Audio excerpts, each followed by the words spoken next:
I was going to make my first YouTube video about Dr. Boyce Watkins and the whole concept of the educated conscious brother, but I'll probably do that later. Got interrupted by something, a YouTube video I seen from a lesser known YouTuber. I won't mention her name at this point. I may do a couple of videos on her and her series, but this is a microcosm of the kind of thought processes that is floating around black females' minds. Basically, you can look this up yourself. This is called "How a Black Man Can Heal the Gender Divide." Start with your own sister. So, let's have a listen.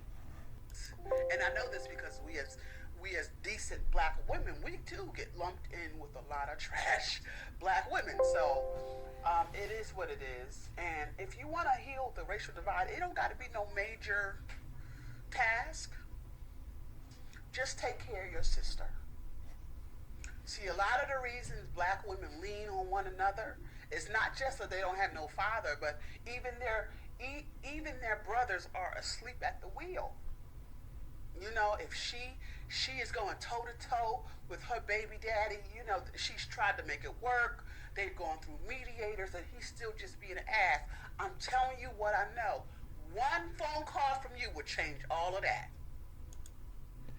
Okay, so if she's going toe to toe with her baby daddy, not husband, not, boyfriend or significant other, no, a person that she decided to let inseminate her egg, she's going toe to toe with, you should be an enforcer to that. That will heal the gender divide between black men and black women. Now, keep in mind that there still is a gender divide. I mean, she is going toe to toe with somebody, but she wants you to ignore that. If you just work as a brute, punking her baby daddy into submission, so she wins every argument, everything like, oh, I'll get my brother, and then he just gets in line and basically, he's leading a miserable life of fear and intimidation of you. If you do that, that would heal the gender divide, according to her. Let's continue. You know what I'm saying? And if she's being messy with child support, one phone call from you would change all of that.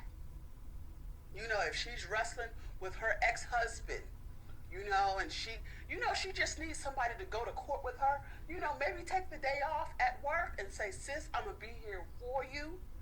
I know y'all tried in the marriage, but right now what y'all doing is affecting, my niece and nephew. And I want them to go through this as smoothly as possible, whatever the issue is. All right, so yeah, you should just take the day off work. I mean, fuck your job, and fuck your kids. Fuck your own kids. You should focus on that day of comfort for her who's ruining the life of another brother. You should lose pay, lose money, go give her comfort, and then go back home to your wife if you have one and explain to them why you have less money.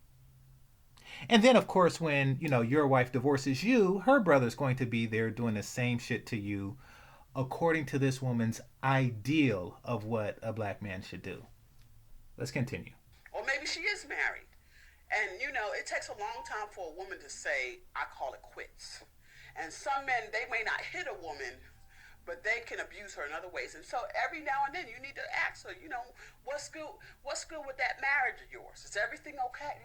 Just not trying to be nosy, but that's your sister. That's your biological sister. And I don't understand how siblings, it's just me and my sister. So maybe, when you just the two of y'all super close. But some people with big families, they be out here, you know. Okay.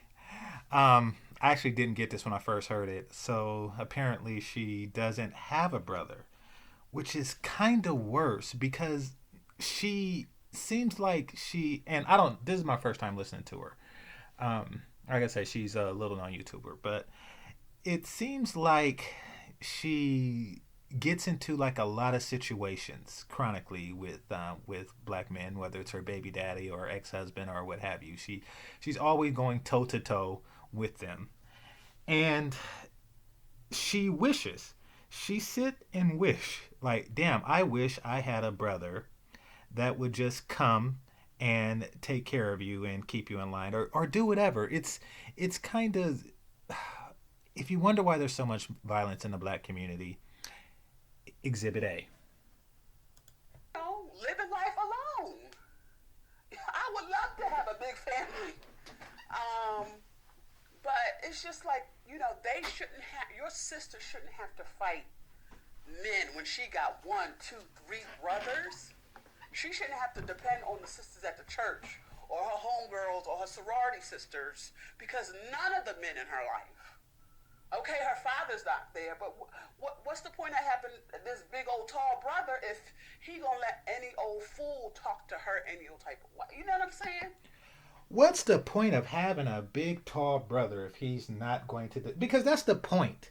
Like, having the purpose, you have to have a function that serves her best interests.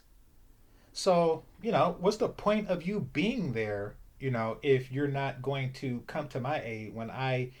And notice how she has an abnormal amount of conflicts. Like, how often do you hear about brothers having to come to the aid, or anybody really? Like, how often do you hear Asian women saying, oh yeah, I need, this Asian guy to just come and beat somebody up or something like that? And if he don't, then what's the point in having him? That's the mentality that we're dealing with. What's the point of you if you're not behaving as a brute for me? That's the first place you learn to protect your wife is with your sisters and with your mother. You know what I'm saying? That's the first place you learn to protect your wife, with your sisters and your mother. All right. So let's break this down. You know, let's just give a scenario where this makes sense. You aren't really looking. I'm talking about from the husband wife perspective. You're not really looking for a protector in your husband, because if he's capable of protecting you, then your brother wouldn't be an issue. Because he, like, how would he be able to protect you from your brother if, he is incapable of, or how would he, if he's capable of protecting you from men like your brother, then your brother's not a factor because he cannot intimidate him. So it's kind of like this weird thing where they're trying to put one group or one type of black man against another. It's very weird and fucked up. And also, no, it seems like they're encouraging this, like, who is the bigger nigga, and that one should punk the other. Because if the situation was reversed, like she could make the same video and replace the word brother with husband, and it would be the same thing. Like, what's the point in having a big tall husband if he can't come to my aid when my brother is getting out of line? So it's really just the whole point of a black man is to punk other black men. And it's not like we have a community full of black on black violence as a result of shit like this. Babysit your nieces and nephews so she can, if she needs a day to herself so she don't snap and she don't hurt somebody, or she just needs the night to herself so she can get a date to get a positive father figure for her. You know what I'm saying? Just to take a break. Those of you who are mothers, fathers, sometimes you just need a day off. Just go and babysit. So she can have a date night with her husband. You know what I'm saying? And with that, you're building a relationship with your nieces and nephews. You know what I'm saying? That's how we can heal the gender divide. Just stick with your own family. If the both of y'all, need therapy, go together. Maybe y'all can notice some trends in y'all day. Maybe she dates down and you date down. What? Brother sister therapy? That's kind of weird. I mean, there's couples therapy and there's therapy where you take your kids, but brother sister? I mean, I guess if, like, both of you were molested by the same parents or something like that, and you need therapy to get past that. But generally, that's not really. I don't know. That's kind of an odd request. And so both of y'all need to sit on somebody's couch and figure out what's going on. Maybe she is attracted to strong personalities, and you are attracted to very strong personalities, and y'all need to work that out because it's not working for you. You know, whatever you need to do to stand in the gap. You know what I'm saying? If you need to, just drop by, drop by her house with her husband, make sure everything's cool. Make sure he knows that he can't do any old thing to his sister. To And here we go back again with the whole, make sure that he's punking your husband. Make sure that your husband is in a constant state of intimidation from your brother, just in case. your sister. Just make sure he know. And I promise you, it will make a world of difference. It will make a world of difference. We say a lot of stuff about police, but it's just men checking other men. Because if men are not checked, look at the black community. When our grandfathers was checking and making sure, stuff was happening, and if somebody ran up on our aunt the wrong way, they would go missing. The black community had a whole lot more order. Whole lot more order. So check up and be the brother, even if you're the younger sibling. You're still a man. And your presence to other men will keep them in line. Start there. Start there. You ain't got to worry about me. You ain't got to worry about no stranger across town. Just start with the sister, the biological sister you have. You ain't got to worry about the sister online or you go. Just start with your biological sister. And I'm telling you, it will make a world of difference. It will make a world of difference. So let me know what you think, and we'll talk again. All right, so let you know what I think. All right, so you mentioned the black community and how, there used to be all these protectors and stuff going around, and, I guess you're yearning for those days where a woman could just pretty much go ahead and do anything she wants, and if there was a problem, she would get a uncle, brother, or what have you. Well, what happened to those days? Interesting enough, a movie comes to mind when that question is posed called Menace to Society. Maybe some of you've heard of it. If not, spoiler alert. So, Menace to Society features a young drug dealer named Trey. Trey, and I'm not going to go through the whole movie, just this one aspect of it. Trey met a light skinned young lady in a parking lot and, got at her because she likes drug dealers and, took her number down and had sex with her with a condom.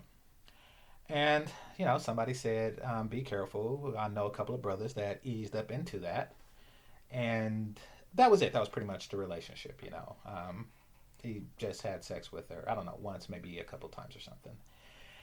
And then she later calls and say, hey, I'm pregnant. And to that he responded, what the fuck are you telling me for? And she said, well, so you're man enough to take a life, but you're not man enough to take care of one.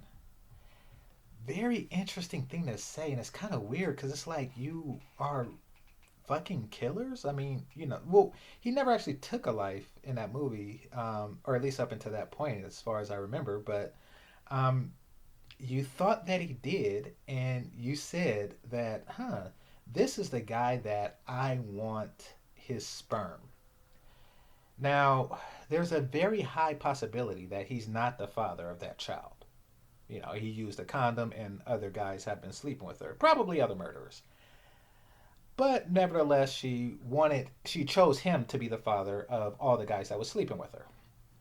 Now, fast forward a couple of scenes, and her cousin comes and say, "Hey, which one of you is Trey?" And he confronted the guy in the same fashion that this woman is suggesting, and he gets the shit beat out of him.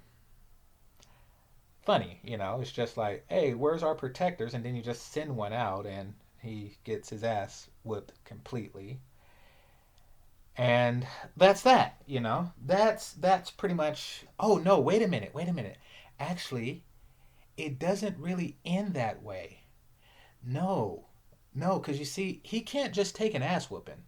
You know, he had to go back, get a gun, get a crew of niggas, and shoot up an entire block, including, you know, nearly killing a 5 year old kid on a big wheel.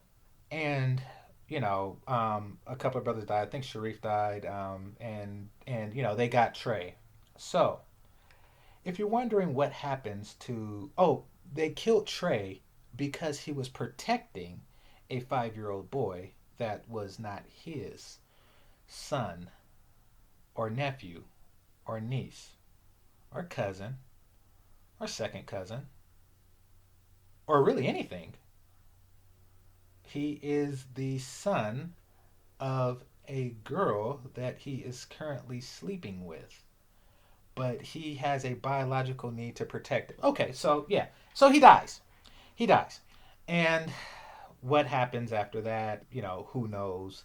But I speculate that the black community is down one protector. Trey was a protector. You know, the woman he was sleeping with is probably saying right now, you know, or probably would be saying if it wasn't a fictitious story, you know, hey, where are our protectors at? And the mother of that child, her cousin very likely went to jail over the shit or got killed by a retaliation killing. She's saying, hey, where's the protector of my kid? So it's kind of like this endless spiral, you know? They looked at men as this disposable thing. They spent generations disposing of them on frivolous bullshit, and they're wondering, hey, where are all the protectors at? Well, you started all of these useless, stupid conflicts, and they died or were arrested in the conflicts. And now the only brothers who are left are the ones who are smart enough to just look at their cousin and be like, wait, are you sure this kid is his? How about when the kid is born, we get a DNA test? And if he is the father, and he's probably not, but if he is, then we will, you know, let the courts handle it. That way I am still around to protect you in the future, and he is still around to protect his kids in the future. But according to this woman, in order to heal the black community or heal the gender divide in the black community, we need more black on black violence. She's your queen to be, a queen to